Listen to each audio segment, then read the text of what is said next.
Hostin's obsession with race gets thrown back in her face. Today's video comes to us from sunny Hostin. Sounds like a town. We're in sunny Hostin. She was on PBS's Finding Your Roots, a show dedicated to researching celebrity ancestry. For context, Sunny is a staunch supporter of reparations and has made a fortune spewing nonsense about white privilege and racial justice. Well, turns out she's not as oppressed as she claims she is. She's actually the descendant of slave owners from Europe. Here's how she took the news. Roll It's graduation season, right? All these colleges, you're seeing everybody graduate, and high schools are starting to do it. And somebody who had a special graduation in her family that she's celebrating, which I will get to on the back end of this first clip, is Sunny Hostin. We talked about The View and how dumb they are. Here's, just in case you forgot, Sunny Hostin's view of America. Worry about my children's future, especially my daughter, who now has less rights than I have. When Greg Gutfeld and Megyn Kelly turn their attention to Sunny Hostin, it's less of a debate and more of a public service announcement on how not to build a career. Gutfeld comes in with his trademark snark, skewering every puffed-up opinion with precision, while Kelly dismantles Hostin's credibility like she's cross-examining a witness who forgot her own script. Together, they don't just roast her, they strip away the polished facade to reveal a hollow core held together by applause signs. So, Sunny, I bet you haven't been in a supermarket since COVID for about 3 years. I haven't been in a supermarket since COVID. For about 3 years. That's when I discovered Instacart. And I give them a big tip because they don't always pay their people well. And it's so that's been an issue, I think, for the company. But man, you can get toiletries, you can get fire logs. You know those big Bounty towels you don't want to carry? Those from Costco. Somebody else goes. The ladies of The View. Speaking of Sunny Hostin, take a look at SOT 15. I worry about the working class. I worry about my mother, a retired teacher. I worry about our elderly and their Social Security and their Medicare. I worry about my children's future, especially my daughter, who now has less rights than I have. And I remember my father telling me many, many years ago that I was the first person in his family to enjoy full civil rights. And now I have less civil rights than I had when he told me that. I think that going forward, the convicted felon box on employment applications better be taken off, because if you can be the president of the United States, then you should not be prevented from employment in this country. She's worried about her daughter, who is a multimillionaire. I mean, her parents. If you're enjoying this video, please make sure to subscribe to the channel and hit the bell icon. The problem with Sunny Hostin is that she still thinks she's delivering courtroom arguments when, in reality, she's reading bumper stickers with a law degree attached. She carries herself with the self-seriousness of someone convinced she's cracking the code of the Republic every time she opens her mouth, when really all she's doing is auditioning for the role of most sanctimonious panelist. Gutfeld wastes no time turning that delusion into a target range, calling out the way she transforms every political conversation into a sermon that no one asked for. She's not as oppressed as she claims she is. She's actually the descendant of slave owners from Europe. Here's how she took the news. Roll it. Wow. I'm a little bit in shock. I just always thought of myself as Puerto Rican, half Puerto Rican. I didn't think I was, my family was originally from Spain and slaveholders. Megyn Kelly, though, is the real closer in this roast. Hostin has spent years building up a persona of righteous authority, but Kelly is the one who knows how flimsy that construction really is. She doesn't come at Hostin with wild exaggerations. She comes at her with surgical strikes. 1 minute, she's pointing out the contradictions in Hostin's legal arguments. The next, she's exposing how those arguments collapse the second you step outside the friendly bubble of daytime TV claps and nods. Land, first of all. Okay, California is stolen land. The biggest threat to our country today, says the FBI's director, is white supremacy and domestic terrorism. Merrick Garland said the biggest threat to our democracy is white supremacy and domestic terrorism. How do you come together when it's homegrown terror? And we have never addressed why there is that issue that remains in this country 400 years later. So we have white supremacists running around this country. Hostin has always acted like her credentials give her license to lecture, but that falls apart the moment someone like Kelly shines a light on the obvious gap between her resume and her performance. You can practically hear Kelly rolling her eyes when Hostin plays the role of serious intellectual on a show where the biggest achievement of the day is surviving Joy Behar's punchlines. Kelly knows exactly what Hostin is doing, hiding behind degrees and titles while serving up reheated talking points with all the originality of a high school debate team still stuck on the note cards. Yes, maybe they're putting Muslims in jail in Afghanistan, I think you mentioned, and China. They're putting a lot of more black people in jail here. Oh my God. I mean, wrong on so. First of all, those Muslims being put in jail in Afghanistan. No, you dumbass.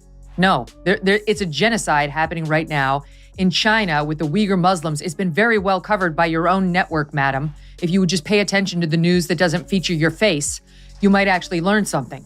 Gutfeld, on the other hand, doesn't bother with the legal pretense. He treats Hostin like the pompous character in a comedy sketch, the kind of person who delivers a long, overblown speech while the audience laughs at how little substance is actually there. For Gutfeld, Hostin isn't a serious thinker, she's a recurring bit.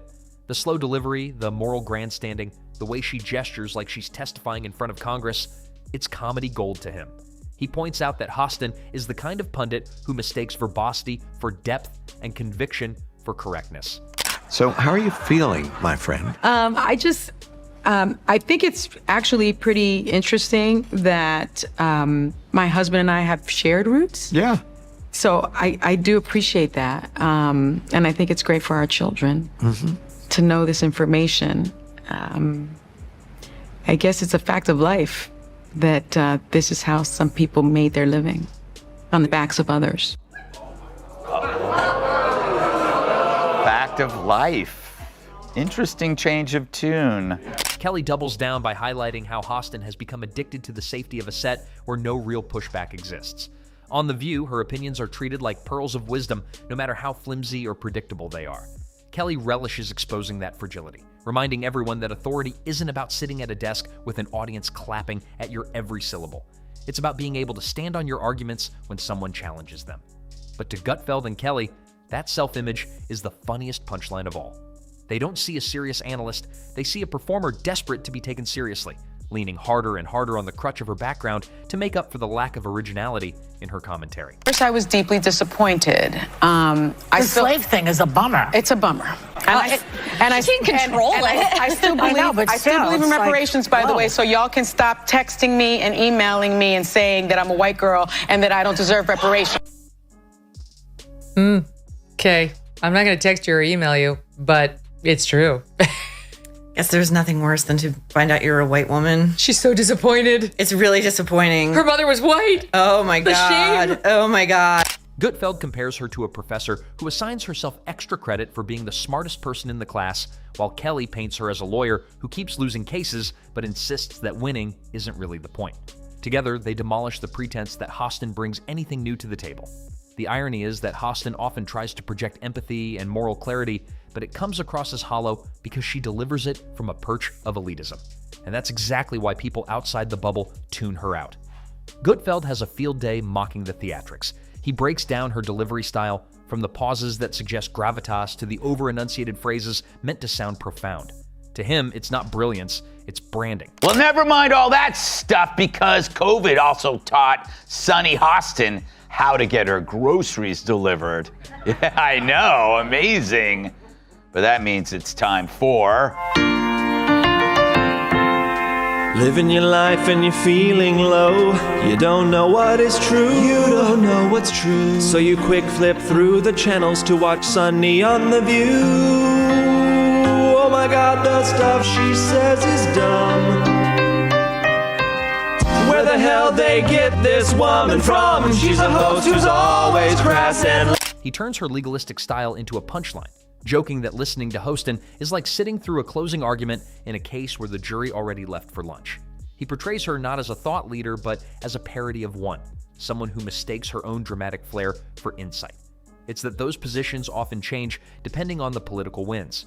Hostin positions herself as principled, but Kelly pulls out receipts showing how flexible those principles become when they clash with her preferred narrative. To Gutfeld, she's the ultimate example of someone whose power only exists as long as the audience keeps nodding along. Take her out of that safe environment, and the authority evaporates. You know, I make fun of The View a lot, but that's only because they keep talking. Those hens are always clucking. They get to say stupid stuff for an hour every day, and then I get to say stupid stuff for an hour every day, except on purpose. But every now and then, one of those dingbats inadvertently says something that reveals modern liberal thought so perfectly, it deserves further study. You know, like a weird serpent that washed up on the beach and you want to poke it with a stick. Kelly reinforces the point by drawing a clear contrast between actual influence, shaping public opinion, steering conversations, leading debates, and Hostin's brand of recycled commentary that never moves the needle beyond a soundbite clip shared online. It becomes clear that what they're really exposing is the emptiness of manufactured authority. Hostin isn't taken down because she's particularly outrageous or uniquely hypocritical. She's taken down because she embodies the entire industry of inflated pundits who confuse airtime with insight. Gutfeld and Kelly simply hold up a mirror, and the reflection is more brutal than any insult. And that's what makes this roast so effective. It's not about cheap shots or one-liners, it's about dismantling the entire performance that keeps Hostin afloat. Because in the end, Hostin represents a broader failure, the idea that being on television equals credibility. Gutfeld and Kelly expose how ridiculous that notion really is, reminding everyone that authority has to be earned, not staged. And once that curtain is pulled back, once the illusion is shattered, there's no going back. Israel is saying consistently is, if you want your water, if you want your electricity, release our hostages. In my view, that's not an irrational question. And they should, but in the process, they should really refrain from committing war crimes. They're not committing war crimes. The ones committing war crimes are Hamas. The use of human shields is a war crime. They don't want Israel to bomb them, and therefore they've surrounded themselves with Israel's citizens, some 199 of them, and some untold number of Americans, too. The roast doesn't just take down Sunny Hostin, it takes down the entire act she built her persona on, leaving her standing in the rubble of her own overblown reputation with only the hollow applause of her co-hosts left to fill the silence. Sunny Hostin's defenders will insist she's misunderstood, that the criticism is just envy of her platform, but that excuse collapses under its own weight. Envy requires substance. You can't be jealous of a mansion that's really a cardboard cutout propped up on a windy day. In his eyes, Sunny represents the ultimate case study in how modern media rewards performance over intellect. She doesn't have to win debates, just deliver them in a tone that makes her sound self-righteous enough for applause. It's the equivalent of a magician distracting you with a puff of smoke while fumbling the actual trick. So how are you feeling, my friend? I think it's actually pretty interesting that my husband and I have shared roots. Yeah. So I do appreciate that. And I think it's great for our children to know this information. I guess it's a fact of life that this is how some people made their living, on the backs of others. Fact of life. Interesting change of tune. Megyn Kelly, on the other hand, tears into Sunny from a different angle, slicing through the pretense that Sunny's opinions carry weight beyond the echo chamber of a daytime talk show. Kelly paints her as the quintessential example of what happens when someone mistakes a platform for authority. Having an audience doesn't make you right, it just means people are stuck listening. Hostin has confused exposure with expertise, as if being televised magically transforms talking points into truths. The roast deepens when they contrast Sunny's posture with the reality of her track record. She positions herself as a truth teller, yet her commentary is riddled with inconsistencies so glaring they practically beg to be highlighted. Kelly drives it further by underscoring how those contradictions aren't just harmless, they reveal a deeper lack of principle. For someone who claims to stand on moral high ground, Sunny's positions collapse whenever they're tested against reality. Hostin of The View, who's constantly raging about race and reparations and how bad America is and its racial past and all this stuff, goes on the Henry Louis Gates, it's PBS, I think, show about your history, and finds out that this is fantastic, she is descended from slaveholders. She's descended from slaveholders, and she's been apparently getting a lot of mail about her call for reparations because it turns out she's going to be paying them and not actually receiving them. Kelly explains it like watching a tower of Jenga blocks being pulled apart, except the blocks were never stacked properly in the first place. Sunny wants to project unshakable confidence, but confidence built on hollow foundations crumbles with the first breeze. What makes the takedown so devastating is how easily Gutfeld and Kelly expose Sunny as a symptom of a larger cultural problem. She isn't just one personality on TV, she's the prototype of the opinion for hire figure. The kind of commentator who thrives not by offering new insights, but by repeating the same slogans until the audience claps out of habit. Gutfeld labels her as proof that the bar for punditry has been lowered so far that it's practically buried underground. This country, it's the biggest threat we face, and she's deeply worried about her children's future. You heard her there. I'm very worried about my children's future. Well, fear not, Sunny, because look at the picture she posted just the other day. Is her son graduating from Harvard? Yes, her black son graduated from Harvard, even though it's a country of white supremacists, and she's deeply, deeply worried for his future. I'm sure he has no chance ahead of him, Stu. The effing nerve of... Kelly amplifies this by tying Sunny's entire persona to the culture of daytime talk shows themselves. A world where depth is sacrificed for drama and where credibility is measured not in accuracy, but in the number of gasps an opinion can generate.